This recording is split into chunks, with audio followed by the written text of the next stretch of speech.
Ladies and gentlemenlar, deməli o gün reading writing dərsində dərs çox sıxıcı keçir. Biz də 6 nəfər ya 5 nəfər oturmuşduq bir stolun arxasında. Dedim gəlin bu suala baxaq.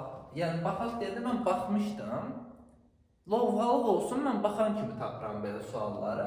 Sadəcə dedim uşaqlar ki, gəlin sizə belə bir sual verim. Baxın, çünki dərs darıxdırıcı idi. Verdim, təəssüf ki, tapa bilmədilər.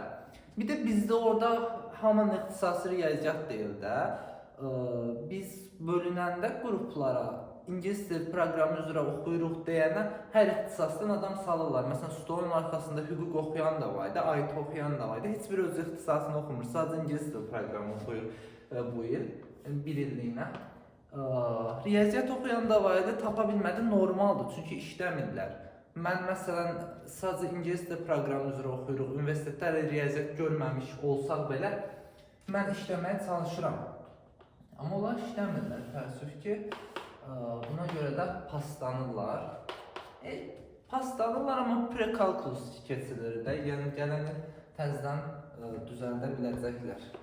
20, 10 olduqdan sonra x-i soruşur sualda. Mən baxan kimi deyirəm ki, buradan bu nöqtəyə bir düz xəttəndirim. Buradakı bucaq 90 dərəcə olacaq. Nəyə görə? Çünki yalnız düz bucaqlı üst bucaqda median böldüyü tərəflərə bərabərdir. Median böldüyü tərəflərə vermişim. Bura 90 olandan sonra rahatdır. Bu da düz bucaqlı üst bucaqda. Bunu h-dır. H-ın kvadratı bərabərdir m-dən. Buradan h-ı tapacam. Kökün altında 10 vurulsun 20.